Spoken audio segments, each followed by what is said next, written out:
Hey gamers, welcome to my first Survivor tutorial. Today, I am going to be breaking down and giving you a guide on my favorite survivor, Embalmer. Embalmer, otherwise known as Aesop Carl, is an assist-type survivor.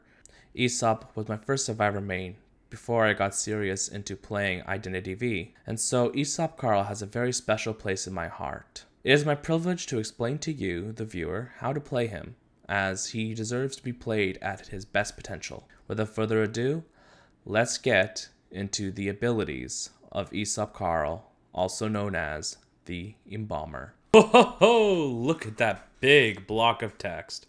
Let's work together to make that a little less scary. The ability is named Embalm, and it's an external trait. It has the initial quantity of 1 and has a cooldown of 20 seconds. Rebirth is a cast on self by default, so players are able to save themselves when they're knocked down or placed on a rocket chair. What this means is you do not have to do anything once you place down the coffin if your intention is to save yourself from a rocket chair or by being knocked down. The Embalmer carries his makeup box everywhere. Opening it will summon a coffin with a surrogate in it and immediately provides the Rebirth ability. We'll get to the Rebirth ability very shortly.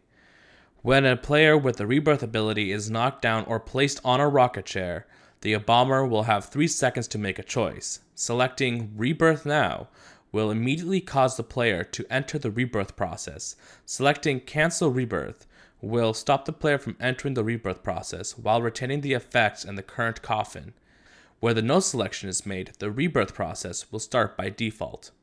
The Embalmer can summon a coffin where he stands. When a survivor is knocked down or placed on a rocket chair, they can be resurrected in that coffin using a surrogate, after which they are invulnerable to damage from the hunter's normal attacks and abilities for 7 seconds, and will also receive the Tide Turner effect for 15 seconds. When the exit gate is opened, using Rebirth will no longer grant the 2 effects mentioned above. Every time the Embalmer is rescued from the rocket chair successfully, the number of coffins that he can summon will increase.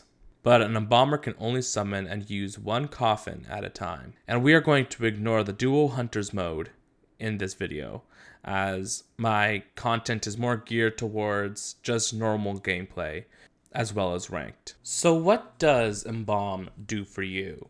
Simply put, embalming is the best way to counter a camping hunter.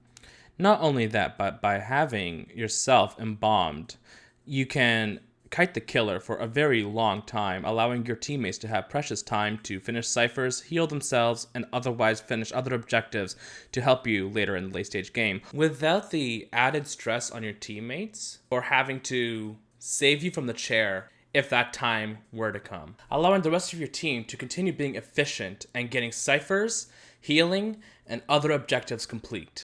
There are 2 downsides to being embalmed. The first downside of getting embalmed is no matter what, it is still going to count as a chair stage. This means no matter who you embalm, they are still going to be counted as if they were just saved from the chair. This includes if you were to pick them up from the ground. No matter what, they will have a chair stage. The second issue with being embalmed is that while the embalming process is taking place, the hunter is going to be able to locate your coffin. It's going to be highlighted on the screen where the coffin is currently. It gives the hunter the incentive to go over to the coffin that is highlighted on their map and get the kill that you cheated them out of. Now, once again, leading into the first point, that will be the second chair stage if the hunter is able to catch them. Of course, you're given a little bit of a grace period to get back into your surroundings. That's a 15 seconds turning tide status effect.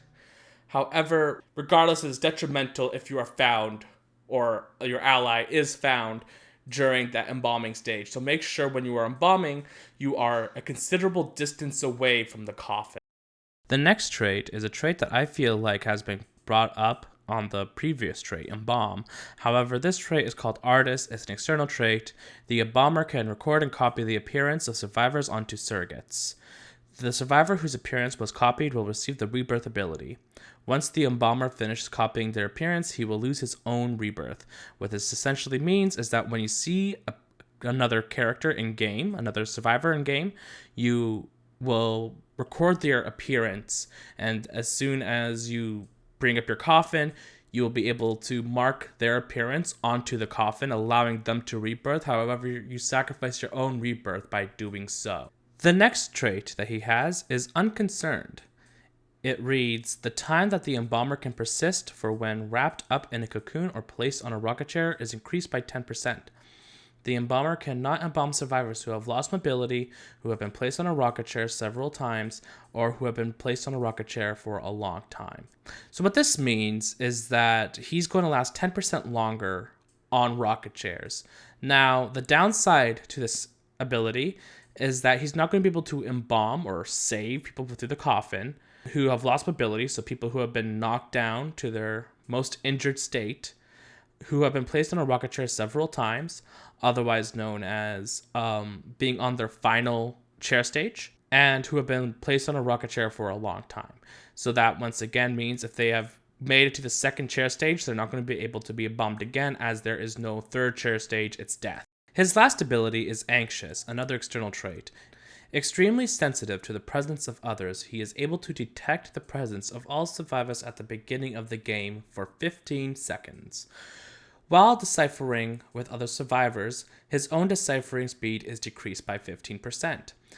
This is important to remember because when you playing other survivors or you playing as Embalmer himself, you should always keep in mind that the Embalmer will always do his best work on his own. So if you do see the Embalmer and you're at 5 ciphers remaining or to like 3 ciphers remaining, let him do his thing.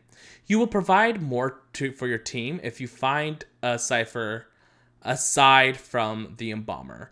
Or likewise, you will do better if you, the Embalmer, don't partner up with other people doing ciphers.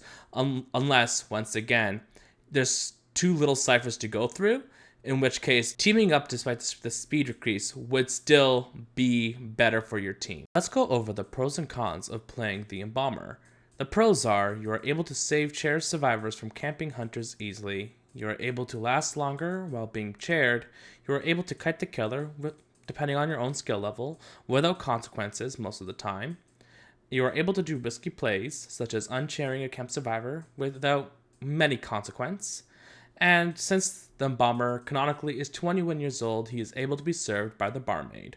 Moving swiftly on to the cons, he has slower cipher speed when he's with other teammates who are also deciphering them. He can have his coffin ambushed by the hunter mid-embalm, and he can't pick up items, he can only carry his makeup bag. And that's it. If you are following this guide, you are officially an Embalmer Pro. Congratulations. He is a very easy survivor to pick up when you're beginning the game, but he still has a lot of counterplay to majority of survivors on Identity V. Identity V's current meta is camping the survivor as soon as you get them on a chair, and the Embalmer is the perfect solution to that meta. I would definitely consider bringing him in to Ranked, as the Embalmer is a very strong counter pick to majority of the hunters in Identity V. Thank you so much for watching, and if this guy was of any help to you, I would very much appreciate it if you repay me by giving me a like on the video, maybe commenting what survivor or hunter you're looking to get a guide on, as well as, of course, subscribing. That will help me out the most. Otherwise, thank you so much and have a very good day.